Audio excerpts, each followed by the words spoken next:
예, 오늘 2025년 2월 23일, 24일 월요일입니다. 나의 사랑 안에 거하라 이런 제목으로 요한복음 15장 9절에서 17절까지 말씀 함께 나누겠습니다. 요한 1서 4장 8절에는 이런 말씀이 있습니다.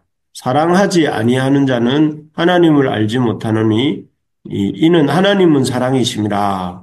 많이 들어보셨죠? 한 번 더 읽어보겠습니다. 사랑하지 아니하는 자는 하나님을 알지 못하나니 이는 하나님은 사랑이심이라. 이런 말씀입니다. 여기에 보면 선명하게 이렇게 사랑하지 아니한 자는 하나님을 알지 못한다고 하면서 하나님은 사랑이시다 이렇게 말씀합니다. 아닌 게 아니라 하나님은 사랑이십니다. 하나님이 사랑이시라는 것은 하나님의 그 주인 되신 권리와 하나님 나라를 받아들이기를 처음부터 끝까지 거부하고 반역한 우리 인간을 향한 하나님의 태도를 보면 알 수가 있습니다. 하나님의 나라에서 하나님의 주권을 거부하는 인간을 하나님께서는 당연히 심판하시고 또 파국으로 이렇게 가셔도 우리는 할 말이 없습니다. 그런데 하나님께서는 그렇게 하지 않으시고 심판하거나 끝을 내지 않으시고 계속해서 회개할 기회를 주시면서 예수님을 성자 하나님이신 예수님을 우리를 위한 대속의 제물로 십자가에 죽게 하시기까지 하신 것을 보면 그래서 하나님 나라를 완성하고 또 우리를 그 나라에 자격 없는 죄인인 우리를 조건 없이 충성해 주시는 것을 보면 참으로 하나님은 사랑이시구나, 하나님은 사랑이시구나 하는 것을 느끼게 됩니다. 그렇지 않습니까, 여러분? 세상의 많은 관계는 아주 조건적이지 않습니까? 그래서 give and take, 즉 주는 것만큼 받는 그런 관계입니다. 하지만 하나님과 우리 인간의 관계는 일방적으로 하나님께서 신실하게 우리에게 사랑을 보여주시고 또 주시는 그런 관계를 알 수 있습니다. 그런 점에서 이런 선하시고 신실하신 하나님이 우리의 하나님이라는 사실이 얼마나 큰 감사인지 모르겠습니다. 바라는 것은 이런 하나님의 사랑과 또 하나님이 사랑이시라는 것과 그 하나님의 사랑과 그 놀라운 하나님의 사랑 안에서 이렇게 우리가 살고 또 그 풍성한 복을 누리는 우리 모두가 되기를 주님의 이름으로 축복합니다. 오늘 말씀은 예수님께서 그 제자들에게 신실하시고 이렇게 풍성하신 하나님의 사랑을 어떻게 누리며 살 수 있는지에 대해 말씀을 해 주시는 본문입니다. 사실 수도꼭지가 옆에 있어도 그것을 트는 법을 모르면 목마른 사람이 그 목마름을 해결할 수 없는 것처럼 하나님의 사랑이 풍성하다는 것을 우리가 알지만 그것을 어떻게 누릴 수 있는지를 알아야 됩니다. 알아야 우리가 하나님의 사랑 안에 거하게 되는데 첫째는 우리가 그 사랑을 풍성한 사랑을 누리려면 주님의 계명을 지키고 그 사랑 안에 거해야 된다 하는 것이죠. 어, 우리가 하나님의 사랑이 신실하고 풍성하다는 것을 압니다. 그런데 거기서 그치면 거기에서 그치는 것이죠. 그렇게 그치는 데서 그치지 않고 적극적으로 그 사랑을 누리려면 주의 명령을 지키고 순종해야 한다 하는 것입니다. 그래서 여기 이 말씀에 오늘 9절 말씀에 또 10절 말씀에 보니까 어 너희가 나의 사랑 안에 9절에 거하라고 말씀하시면서 10절에서는 내가 아버지의 계명을 지켜 그의 사랑 안에 거하는 것 같이 너희도 내 계명을 지키면 내 사랑 안에 거하리라. 내 계명 안에 지키면 내 계명을 지키면 내 사랑 안에 거한다. 이렇게 말씀하고 계십니다. 어, 이것은 마치 배우자의 뜨거운 사랑을 받는 사람이 그 배우자의 뜨거운 사랑을 아는 데서 그치는 것으로 그 관계를 지킬 수 없지 않습니까?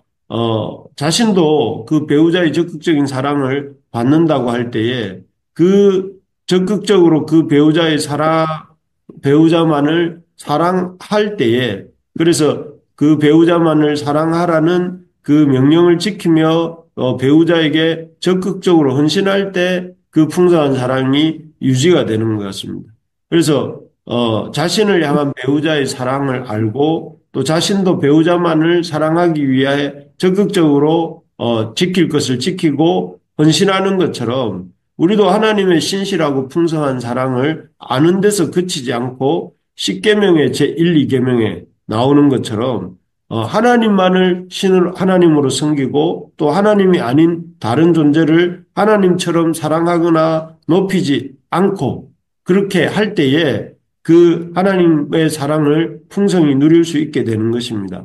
우리 부르심의 가족들이 참 이런 하나님을 사랑하고 또 하나님의 그 풍성한 사랑 안에 거하기 위해서는 무엇보다 하나님이 주시는 말씀을 잘 지키는 우리가 될 수 있기를 바랍니다. 그래서 하나님의 말씀을 사랑을 아는 데서 그치지 않고 하나님의 사랑을 아는 자로서 하나님의 말씀을 잘 지키는 자가 될 때에 우리가 그 하나님의 풍성한 사랑을 누리게 되는 그런 은혜가 있게 될 줄로 믿습니다.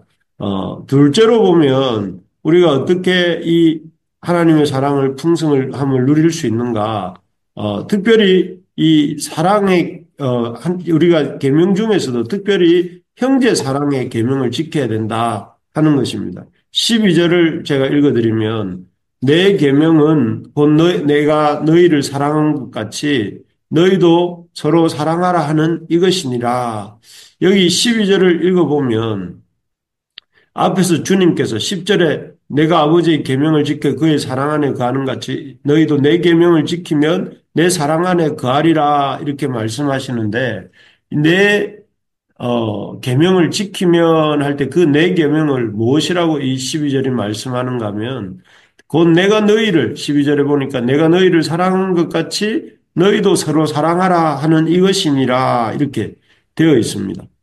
어, 그 특별히 이제 하나님의 계명 중에서도 예수님께서 제자들에게 당부하시는 계명 준수할 계명은 형제들을 사랑하라는 것입니다. 내가 너희를 사랑한 것 같이 너희도 서로 사랑하라 이런 말씀이죠. 사실 이 말씀을 할 당시에 제자들은 서로 누가 크냐는 문제로 다투고 있었습니다. 그래서 아주 누가 크냐 하면서 누가 먼저 섬길 것인지 누가 먼저 할 것인지를 놓고 다투고 있었는데요. 그리고 또 어떤 제자는 예수님의 사랑을 배신하고 예수님을 팔려고 하는 그런 상황에 있었습니다. 그야말로 예수님의 입장에서 볼 때 전혀 사랑스럽지 않은 제자들의 모습이다 할 것입니다. 하지만 예수님께서는 그럼에도 불구하고 그 사랑스럽지 못한 제자들의 모습을 보시면서도 이 제자들을 끝까지 사랑하시고 또 목숨까지 내어주시면서도 내어주시기까지 하셨습니다. 참 살다 보면 우리가 너무 사랑하기 힘든 사람들이 많은 것 같습니다. 가시처럼 찌르는 사람도 있고, 배은망덕한 사람도 있고, 아무 생각이 없는 사람도 있고, 자기 필요한 것만 필요한 때에 와서 빼가는 사람도 있고, 참 다양한 사람들을 이렇게 보게 되는 것 같습니다. 이런 사람들을 계속해서 대하다 보면 우리의 마음도 우리가 모르게 강팍해지는 것 같습니다. 그래서 은연중에 우리도 다른 사람이 우리에게 행한 대로 이렇게 갚아주려고 하는 마음이 생길 때가 많습니다. 근데 오늘 말씀에서 예수님은 사람들이 우리에게 행한 대로 행하지 말고 예수님이 우리에게 행하신 대로 우리가 우리 형제를 또 우리를 아프게 하고 힘들게 하는 사람들을 사랑해야 한다. 이렇게 말씀하십니다. 참 쉽지 않지만 우리가 사람을 바라보고 하는 것이 아니라 우리를 사랑하신 예수님을 바라보고 우리를 사랑하신 그 예수님의 본을 따라서 우리가 우리의 이웃들을 사랑하고 돌아봐야 된다 하는 것이죠. 그렇습니다. 그래서 우리가 참 이런 예수님의 말씀처럼 사람들이 그들이 우리에게 행한 대로 행하지 않고 예수님이 우리에게 행하신 대로 우리가 형제를 사랑하면서 그런 사랑이 우리의 삶과 우리의 가정과 우리의 교회에 충만하게 되기를 간절히 소망합니다.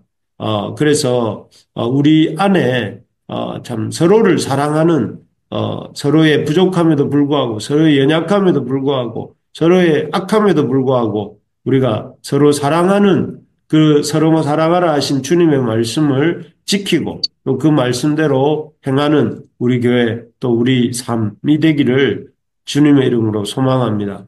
마지막으로 이렇게 주님의 명하신 사랑을 하게 될 때 우리가 어떻게 되는가? 주님의 친구가 된다고 되어 있습니다.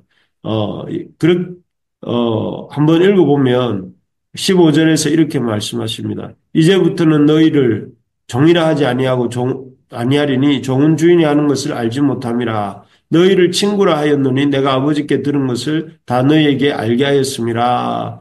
그래서 이 예수님의 명대로 형제를 사랑하는 자들을 향해서 예수님께서 종이라 하지 아니하고 너희를 친구라 한다. 이렇게 말씀하십니다. 그래서 참 이런 주님의 친구가 되는 복을 받게 됩니다. 우리가 주님이 우리를 사랑하신 것 같이 우리의 이웃들을 사랑하는 삶을 살게 될 때에 그 사람은 주님의 친구라 이렇게 말씀하시면서 이런 친구가 될 때 하나님께서 그 사람에게 누리시게 하시는 복이 16절에 나옵니다. 15절, 16절에 나오는데 16절을 보시면 너희가 나를 택한 것이 아니요 내가 너희를 택하여 세웠나니 이는 너희가 가서 열매를 맺게 하고 너희 열매가 항상 있게 하며 내 이름으로 아버지께 무엇을 구하든지 다 받게 하려 함이라.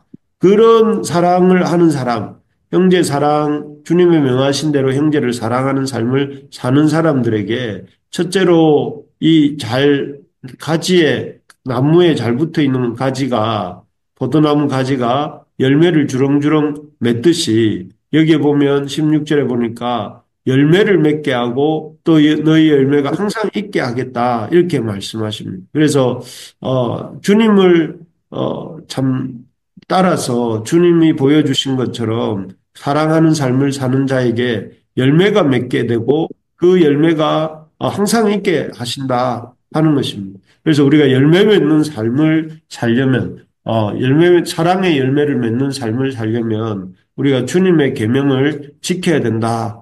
주님의 계명을 지킬 때, 사랑의 계명을 지킬 때 우리가 사랑의 열매를 맺게 된다 하는 것입니다. 그리고 두 번째로는 뭐라고 되어 있느냐면 내 이름으로 아버지께 무엇을 구하든지 다 받게 하려 함이라 이렇게 말씀하십니다.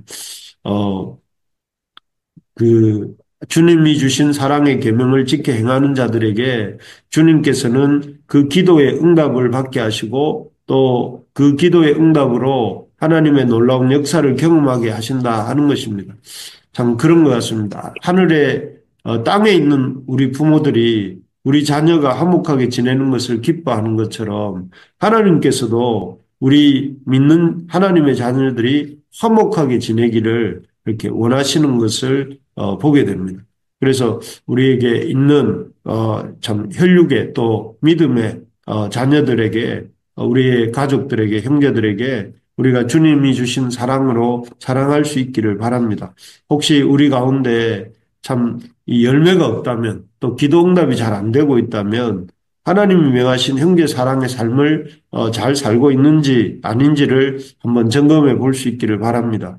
혹시 그런 것들이 있다면 우리가 다시 한번 하나님 앞에서 주님의 사랑을 이렇게 받은 자로서 우리에게 사랑스럽지 못한 자라 할지라도 사랑하고자 애쓰는 저와 우리 모든 부르심의 가족들이 되기를 소망합니다.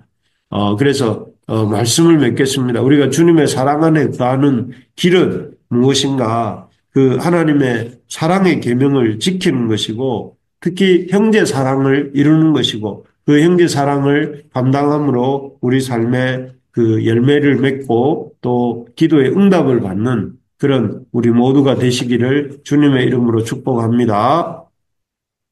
아멘. 예, 우리